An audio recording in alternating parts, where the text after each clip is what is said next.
Добро утро, јас сум Александра Бубевска, а во редовните минути посветени на женските теми, денеска задоволство ми е да ја поздравам Марина Мијаковска, писателка и научна истражувачка, која вчера вечер ја имаше промоцијата на својата книга посветена на литературата и на женското писмо и феминизмот.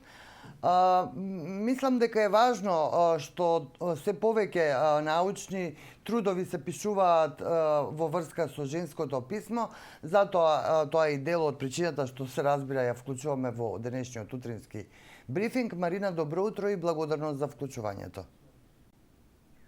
Добро утро, Александра. Ви благодарам за поканата. На почетокот ќе ве замолам да ја представите оваа ваша книга. Чинам дека се работи за вашата докторска дисертација. Така. Вчера во Домот на културата Кочо Рацин во Скопје се одржа промоција на мојата докторска дисертација под насловот Екритур, феминин и романот, прилог кон феминистичката теорија на жанрот. Оваа книга ја одбранив како докторски труд на Филолошкиот факултет Блаже Коневски во 2017 година и ја публикував минатата година, но дури сега последна година ја одржавме промоцијата на оваа книга. Во оваа книга давам нови перспективи во литературно-теоретското истражување за женското писмо и романот. Инаку клучната тема на оваа моја книга е женското писмо како екритур феминин, односно европскиот литературен концепт за терминот женско писмо како екритур феминин и романот како книжевен жанр. Женското писмо е практика што обично е создадена од женски родови ентитети, жена авторка, односно автор, на женски наратор имаме во романите и женски перспективи преку главни носечки женски ликови. Целта на оваа книга ми беше да се истражи како писателките пишуваат романи и зошто писателките пишуваат романи.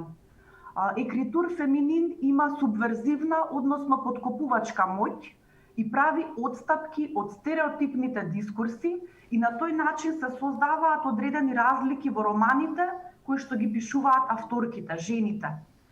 Писателките смитам дека пишуваат кон внатре, односно ја испишуваат својата телесност, внатрешност преку три типови на мастила: белото, синото и црвеното мастило, и на тој начин се создаваат различни гласови, женски гласови, кои што потоа се изразуваат и во романите на писателките. Марина, сакам да ве прашам нешто, сакам да ве прашам нешто повеќе токму за овој ваш уникатен, би се рекло, пристап. Се работи за интердисциплинарно истражување. Значи, во што се состои интердисциплинарноста и уникатноста на овој ваш труд? Сметам дека овој мој труд дава посебен придонес кон книжевната наука, женските студии, родовите студии, културологијата, затоа што за прв пат се изделуваат модели на женско писмо во роман, како посебни феминистички модели на текст.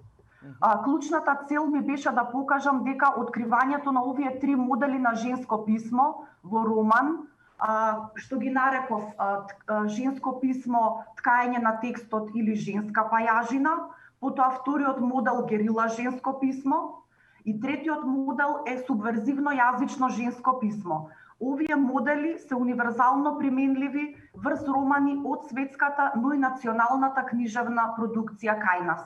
Така е, вие имате примери во вашата книга дадено, меѓу тие примери има писателки и од светската книжевност, како што велите, но и неколку наши писателки познати како Оливера Николова, Лидија Димковска.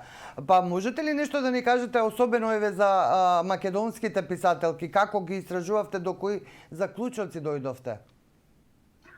Во оваа моја книга се задржувам на европскиот пристап, односно францускиот пристап за женското писмо.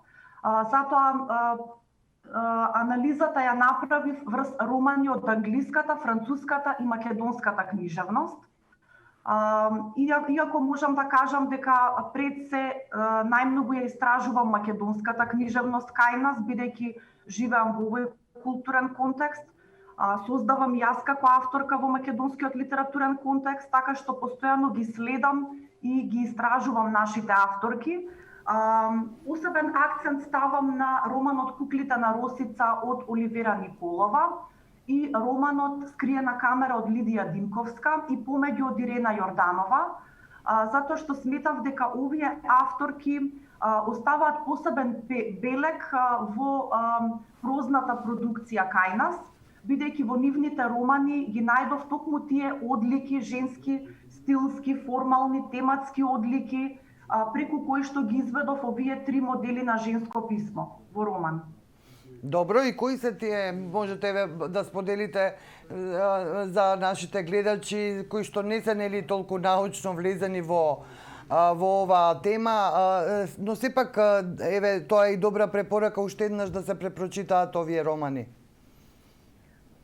Сметам дека овие романи се во дослух со светската книжевна тенденција. Значи, кај нас имаме една прекрасна плејада на авторки кои што обработуваат вакви теми од женското писмо. На тој начин може да се слушне гласот на жената како женски субјект, да се слушнат одредени прашања кои што ја интригираат жената.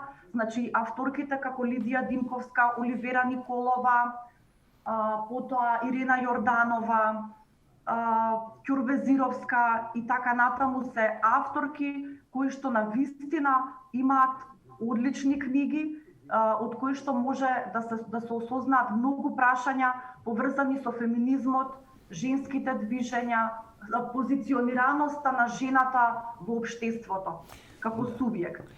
Писателката Румена... Сметам дека нашата литература изобилува со извонредна книжевна продукција од писателките. Една од писателките наши, Румена Бужаровска, на неколку пати веќе еве во ова студио истакнуваше дека има повеќе жени читателки отколку мажи читатели. Нужно е и тие читателки да сакаат да се идентификуваат со ликови жени, нели да си ги препознаат и проблемите и темите и така натаму. Дали вие се согласувате со оваа констатација? Се согласувам, да, како што споменав, значи има два пристапи за женското писмо. Англоамериканскиот пристап смета дека се што е напишано од жена може по тавтологија да се земе дека е женско писмо. Меѓутоа францускиот пристап вели дека текстот ќе го сметаме за женски доколку е женски центриран текст, односно во себе содржи теми што ја интригираат жената. Потоа содржи стилски, тематски одлики како маркери кои што се на некој начин женски.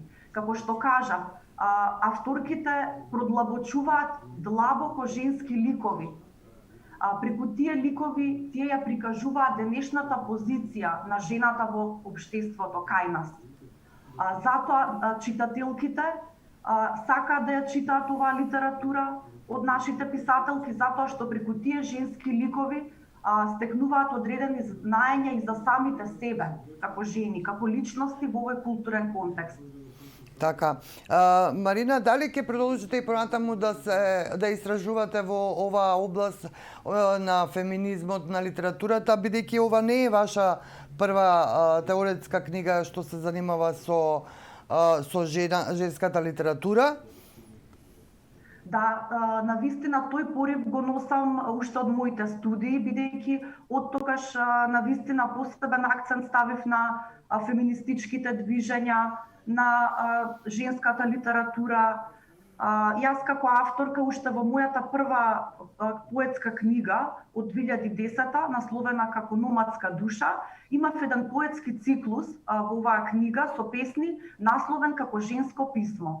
И можеби спонтано тој порив како авторка го продлабочував и во мојата истражувачка работа, не само во на практична работа, како јас би пишувала поезија, проза.